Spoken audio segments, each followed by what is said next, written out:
Today we start our second chapter where we have end this at our last class, the northern mountain wall. I hope that you guys are good at your home. At this time there is a lockdown but in your school that is start up due to COVID-19. If you have any problem in this chapter, then you can text your message to us and we will revert you as soon as.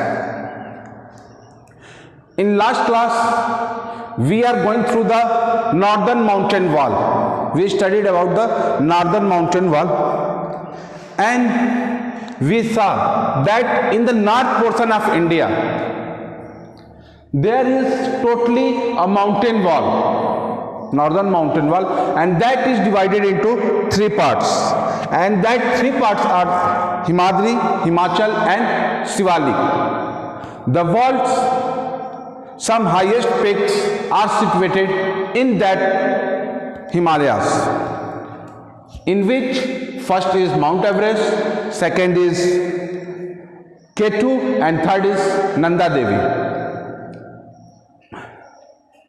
जैसा कि आप जानते हैं पिछले बार ही हमने शुरू किया था पिछली क्लास में द नॉर्दर्न माउंटेन वॉल, और नॉर्दर्न माउंटेन वॉल में हमने हिमालय के तीन भागों के बारे में पढ़ा था, जिसमें first is Himadri, second is Himachal and third is Shivalik. और विश्व की जो तीन प्रमुख सबसे ऊंची चोटियां हैं वो यहीं पे इन्हीं नॉर्दर्न माउंटेन्स में ही स्थित हैं। पहले नंबर पे माउंट एवरेस्ट जो नेपाल में स्थित है, सेकेंड नंबर पे K2 जो भारत में स्थित है, थर्ड नंबर पे नंदा देवी वो भी भारत में ही स्थित है। तो इसके बाद हम आगे के बारे में पढ़ेंगे। Besides posing a challenge to mountaineers, हम माउंटेनियरिंग के बारे में पढ़ रहे थे कि लोग पहाड़ों पे चढ़ के जाते हैं, उनको बहुत सारी दिक्कतों का सामना करना पड़ता है। जब वो एक ऊंचाई पे पहुंचते हैं तो वहां पे वो सांस लेने में दिक्कत होने लगती है, तो वो लोग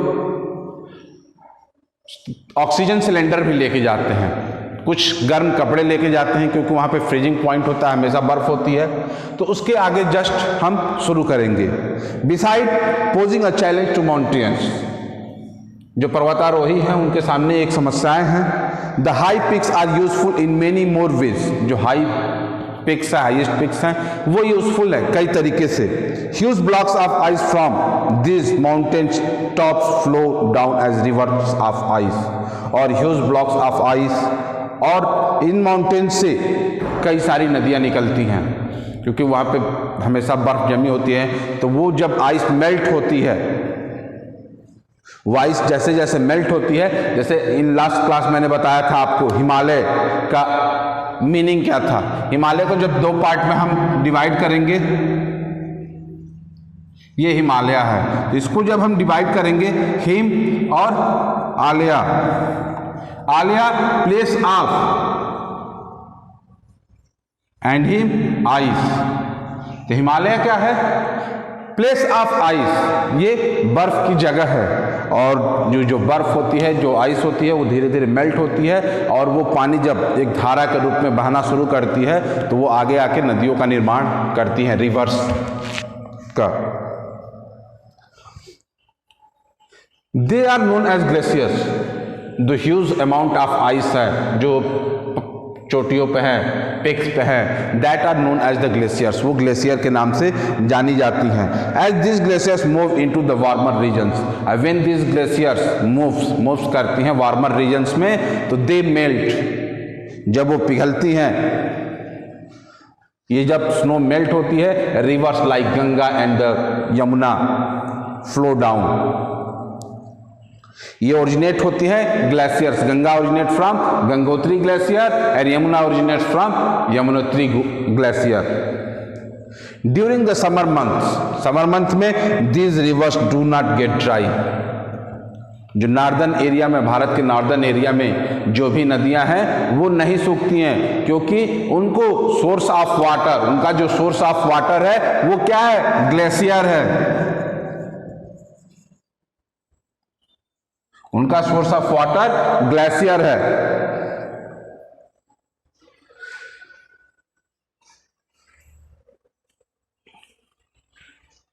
उनका सोर्स ऑफ वाटर ग्लेशियर है। वही साउथ इंडिया में जब आप जाएंगे रिवर्स, तो वो रेनी सीजन में नदियों में बहुत सारा पानी होता है, लेकिन एज फार एज जैसे ही समर आता है वहाँ पानी, वो नदियाँ एकदम ड्राई हो जाती हैं। वो डिपेंड करती हैं डैम्स पे। रेनी सीजन में जिन डैम्स में पानी कलेक्ट किया होता है वहाँ से पानी उन नदियों में जाता है। Melting snow also keeps other rivers like the Satluj and Brahmaputra full of water during the summer months. जो मेल्टिंग स्नो है, जो ग्लेशियर मेल्ट होते हैं, वो और नदियों को भी पानी प्रोवाइड करते हैं, जैसे सतलज और ब्रह्मपुत्रा। इनमें हमेशा साल भर पानी जमा रहता है। The Himachal ranges have beautiful hill resorts. जो हिमाचल हमने बताया ना 3 है, तो जो दूसरा है हिमाचल रेंजेस, इसमें कई सारे ब्यूटीफुल हिल स्टेशंस हैं। श्रीनगर जम्मू एंड कश्मीर में है, नैनीताल एंड मसूरी जो उत्तराखंड में है, डलहौजी एंड धर्मशाला हिमाचल प्रदेश में है, दार्जिलिंग वेस्ट बंगाल में है, are visited by thousands of tourist. इन जगहों पे हजारों की संख्या में टूरिस्ट जाते हैं ड्यूरिंग द समर मंथ में। Patches of plain lands between the hills are called valleys. Hills के बीच में कुछ फ्लैट लैंड होते हैं जिनको वैलीज के नाम से हम जानते हैं। The valleys are suited for cultivation of crops like apples, pears, plums and potatoes। और वो जो वैलीज होती हैं वहाँ पे कल्टीवेशन होती है, खेती होती है कई सारे फलों की, जैसे एप्पल्स की, पियर्स की, प्लम्स की और पोटैटोस की। The natural forest on Himachal ranges provide valuable wood and other forest produce। और जो नेचुरल फॉरेस्ट है, हिमालय में जो नेचुरल फॉरेस्ट हैं वो हमें कीमती लकड़ियाँ देती हैं और भी दूसरे अदर वैल्यूएबल प्रोडक्ट्स देती हैं, कीमती प्रोडक्ट्स हमें अवेलेबल कराती हैं। Pine and deodar are the popular varieties of wood obtained from the forest. इन फॉरेस्ट से सबसे ज़्यादा जो लकड़ियाँ पाई जाती हैं वो पाइन और देवदार की होती हैं। The Shivalik is the southern most range of the Himalayas. और जो शिवालिक है वो सबसे लोअर साउदर्न मोस्ट निचला स्तर है। The other ranges have been formed much. और इन रेंजेस में बहुत सारी चीज़ें पहले ही बनी थी। The average height of Shivalik ranges, और जो एवरेज हाइट है पिक्स की शिवालिक रेंजेस में इज अबाउट 600 मीटर्स ओनली, वो ओनली 600 मीटर्स है। There are some broad valleys in between the Himachal and the Shivalik ranges. और कुछ ब्रॉड वैलीज है, चौड़ी चौड़ी वैलीज हैं, घाटियां हैं इस रेंजेस में, हिमाचल और शिवालिक में। Ranges which are known as the doons, जिनको दून्स के नाम से हम जानते हैं। Dehradun is one of them, जिसमें से देहरादून जो सिटी है एक दून है जो हिमाचल और शिवालिक के बीच में पाया जाता है। The Shivalik ranges are home for wide variety of wildlife. जो शिवालिक रेंजेस है वहाँ पे बहुत सारा वाइल्ड लाइफ संभव है, पॉसिबल है, पाया जाता है। Very limited farming is done by the people living in this areas. और इन एरियाज में जो लोग रहते हैं वो खेती फार्मिंग बहुत कम करते हैं। The farming is done on steps which is known as terrace farming. और जो भी खेती की जाती है वो स्टेप टेरेस फार्मिंग में की जाती है। The Himalayas have been a boon to us in many ways. Himalayas हमारे लिए कई तरह से उपयोगी है। They protect us from very cold winds. वो हमें बहुत कोल्ड विंड से बचाते हैं। That blow in the north, जो नॉर्थ में ब्लो करती हैं। But for the Himalayas the northern part of India would have been a very cold dry deserts. और नॉर्दर्न पार्ट्स ऑफ इंडिया ये एक बैरन कोल्ड ड्राई डिजर्ट है। The river originating from the glaciers bring along with them soft rocks. और जो glaciers जो नदियाँ बह के आती हैं वो अपने साथ सॉफ्ट रॉक्स लेके आती हैं। As the beads roll down, जैसे जैसे नीचे आता है, they are transformed into fertile soil.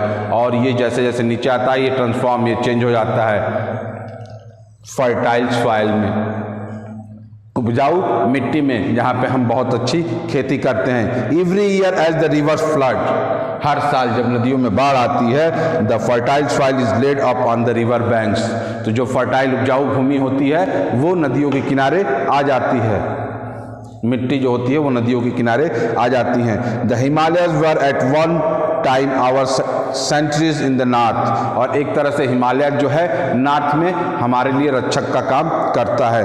But that is no longer true, ये बहुत ज़्यादा लंबा सत्य नहीं होगा। There are gaps called passes, इन हिमालय में कुछ गैप्स हैं जिनको पासेस कहते हैं within the high mountain ranges, जो बहुत बड़े ऊंचे ऊंचे पहाड़ हैं वहाँ पे। In 327 BC Alexander came all way from the Greece and entered India through the Khyber Pass.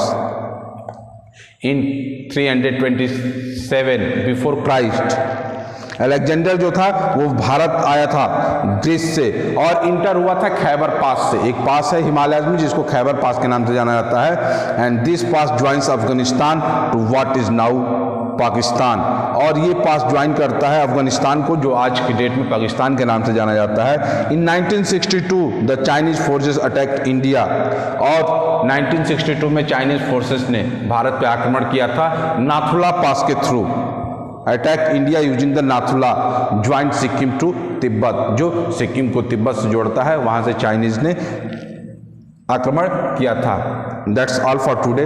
If you have any problem, then text your message. We will get you reward. After this class, tomorrow I will give you this exercise to be done in your notebook. Thank you.